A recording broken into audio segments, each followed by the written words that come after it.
Hello, welcome back. I'm gonna start off by honoring Tim Duncan. He retired yesterday at the age of 40, playing 19 seasons with the San Antonio Spurs. He ended up having career per game stats as follows: 19 points, almost 11 boards, 2.2 blocks, and logged off a lot of minutes for the San Antonio Spurs. Got drafted first overall in 1996. Played for Wake Forest before he came to the league. Um, his early story, I suppose, his early life story is that he was originally a swimmer, and that because his pool was shut down in his school, so he just sorted to playing to doing something else, which was basketball, and I suppose he was pretty good at it. Um, Then he got drafted first overall, just a little bit from what I know, and he had a he had a choice whether to go to the summer league or not, but he did go, and because first picks are maybe um, according to that time they weren't obligated to go to the summer league, so he went and he was to his words awful. So that ended up being a great career for him. So he is regarded pretty much by everybody as the best power forward. I'm not sure who's better, but this dude is pretty much up there, if not, the best in my opinion. He is the best. He finished up being a five-time champion, three-time um, Finals MVP, back-to-back MVP, the regular season MVP. He has 15 NBA All-Star appearances. Got selected 10 times to NBA First Team, 8 to NBA All Defensive Team. Was the Rookie of the Year, 1998. So, a correction, he came to the league in 1998, and a pretty great career and pretty great dude, a pretty great character, which that's what San Antonio, I suppose, prides of having people like him, high character players, high IQ players that don't mess around and just focus on what they do there.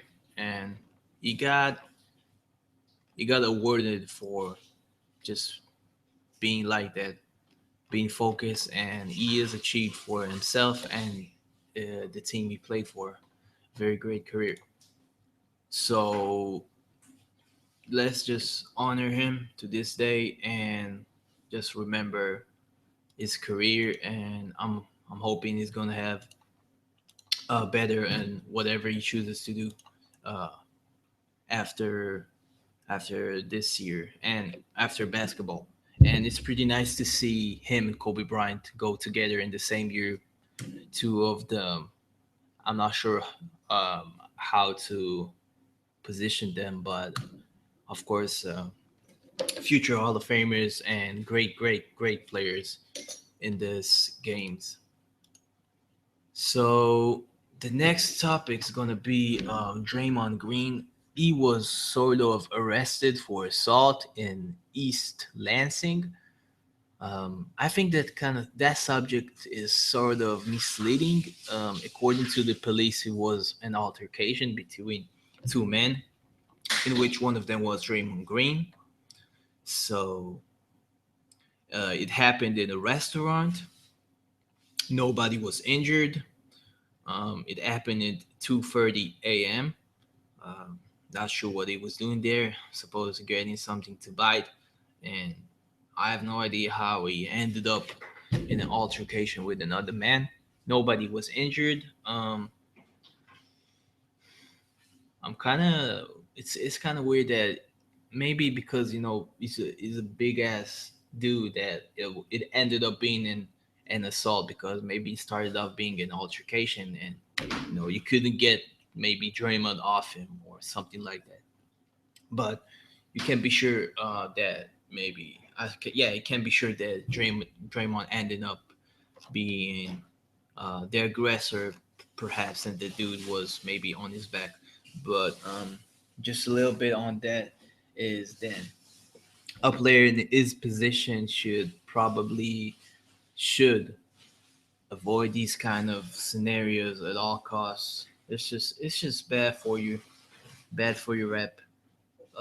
More than all the um, encore stuff that he had, and now all that stuff. I mean, he just doesn't need that. He just not doesn't need to add to what happened on the court with off court stuff like that. Just um, I guess making people right, I suppose, by saying that he has some kind of troublesome personality, I suppose. So he doesn't need that. Nobody needs that. That's just another bad rap for him and the league. So I just want him to clean that up. And let's just hope they're probably gonna be in this next season's finals. So just clean this up and whatever. I think the more important subject is the summer league impressions about this year's up and coming rookies. Um, of course, everybody's looking at Ben Simmons and what he's doing. In my opinion, this dude is coming up with great tools to be a perimeter player, not much as inside player. He could be. I don't think that's his position. What he brings is great size for a perimeter player. I suppose a free, great athleticism. He has sort of a good build. I think he can. Yeah, of course, he has a great build to play in the free spot. And the main thing with him is his court vision. Like LeBron came to the league, he had great court vision. That's what he brings, and that's pretty much what I can see in this summer league action this year. Him really showing up his court vision, making swift assists and all that stuff, and not much else. Everybody knows this dude. He has some sort, he have that symptom, that defense symptom where really good players doesn't necessarily pick it up on the defensive side. He was called out for that, righteously, righteously, and I didn't see much defense from him, and not much else. Then passing, which is passing is big. Is big for a player like him. Big for any player, even for a point guard. It isn't like obvious for a point guard to be a really good facilitator and playmaker in this area, because usually point guards are. It's just a really hard skill to have, I suppose. Court vision isn't that much of. I know you can learn it, but still, really good passers are, I guess, have that natural thing to it that they're good at it, I suppose. But this kind of skill is really important. It's really hard to find it, even for point guard. So now you have a dude that is 6'10" and can really pass, not only pass, be accurate with his passes, but have that court vision. So that's huge. He can't shoot, but that's okay. A lot of players that come to the league can't shoot. That's something you can develop. But a thing to mention is motor, is I guess focus.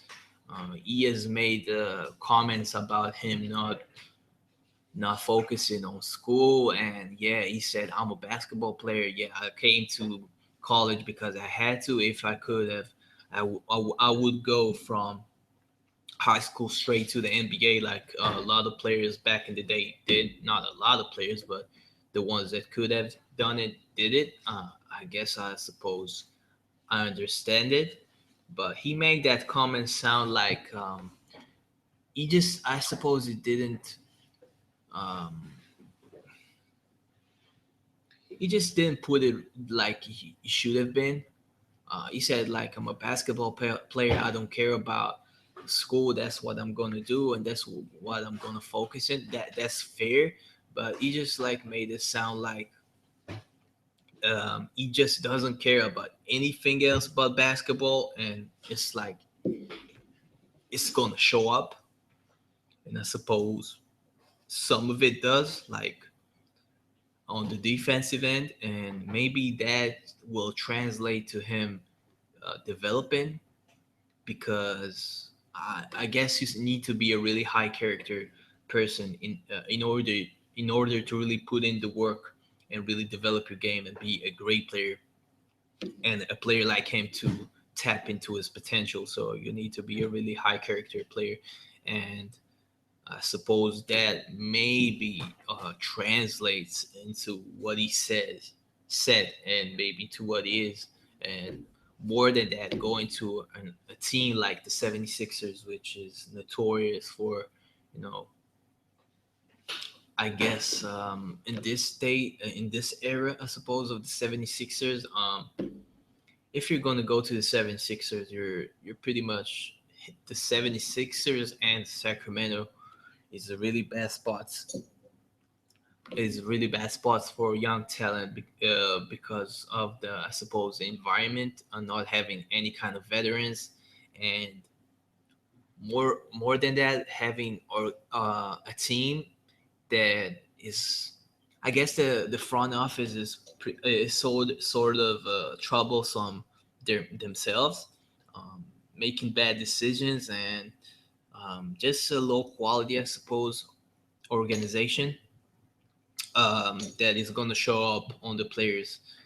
So that's a bad spot to go in, and unless you're a really high character player, I suppose I guess that's not a good match. It is a good match in that regard because having low character player going to low quality organization is somewhat matching, but for him, he would have hoped to land it in Los Angeles or a better team than that. But I guess it's a good match in that regard. I don't know him that good from what I got from him. That's what I think. That's why I mean, I like Jalen Brown over him. I'm not saying that he should have got picked first. I mean, third. Everybody say third is really high for him, but just taking these two guys, and Jalen Brown is the opposite of him in regards to personality. They both have somewhat similar skill set, bringing up. Um, Cutting off the vision. Both athletic, both can shoot. That's really common to young players.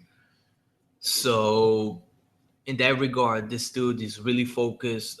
Did good in school, and it's not that thing with school that you know it bothers me that he wasn't focused in school. It's more about.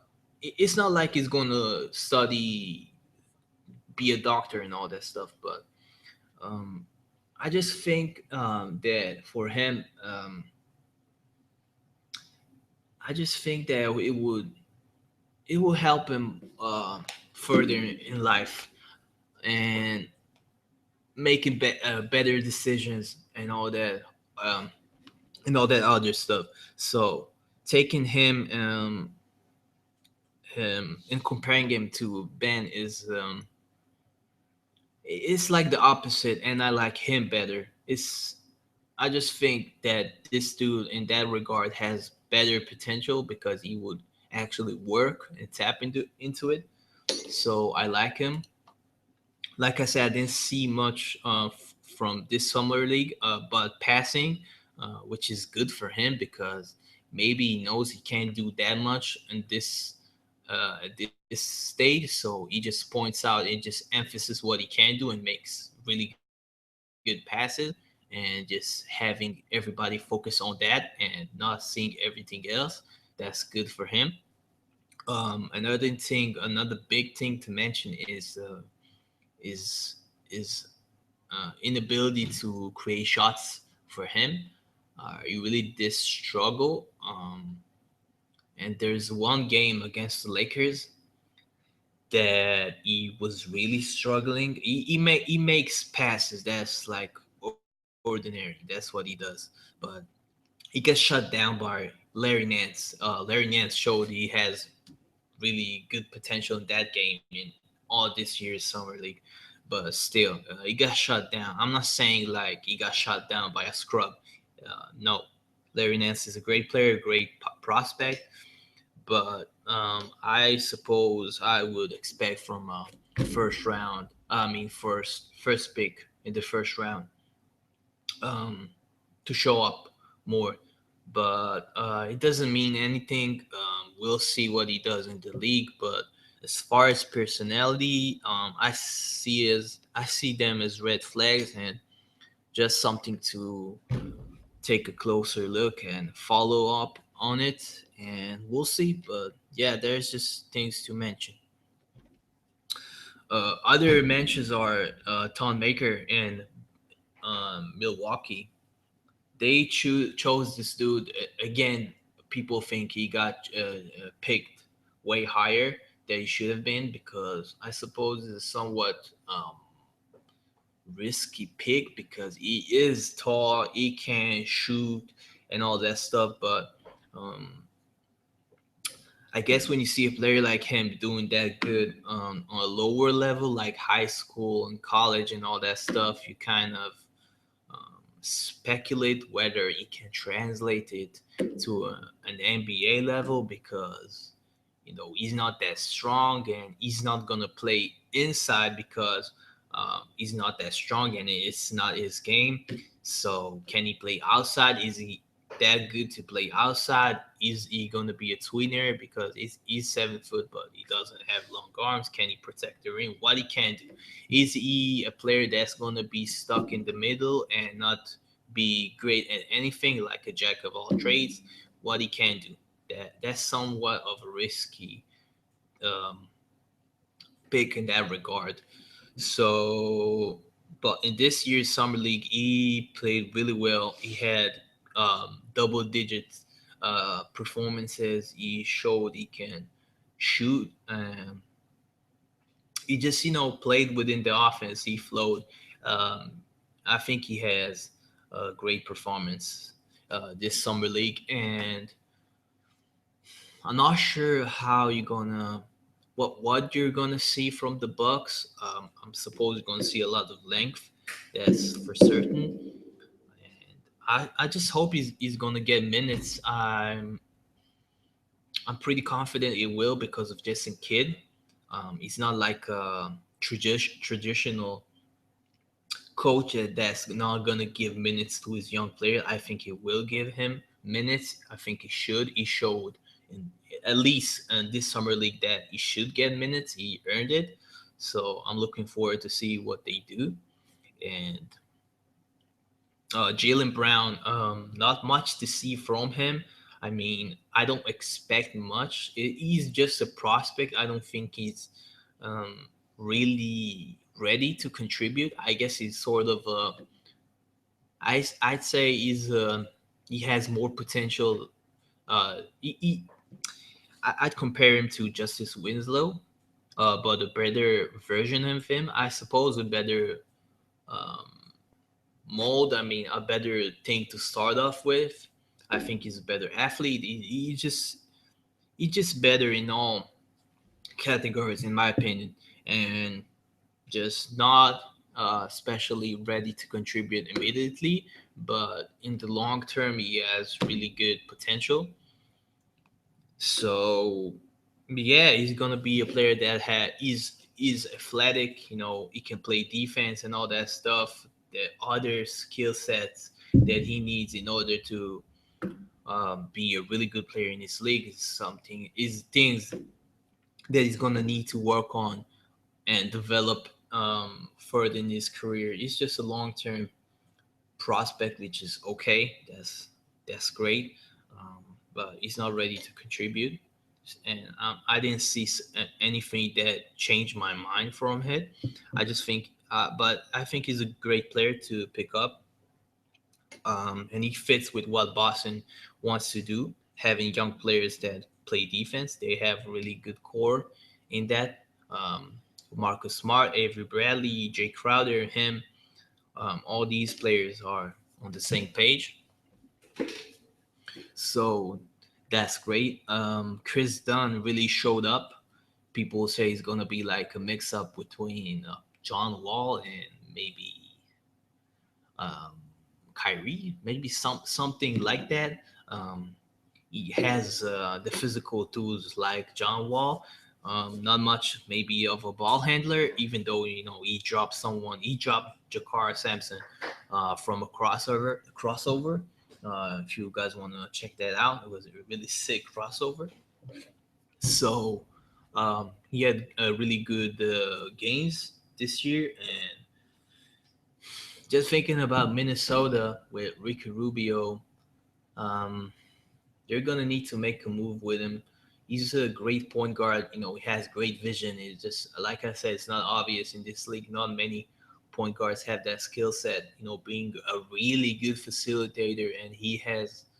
Um, you just can't find that kind of vision. But I think in this era, I mean, he really improved his shooting and his defense, but still, I think maybe they should make a move and move him, because I think Chris should get the starting minutes. I don't think he should.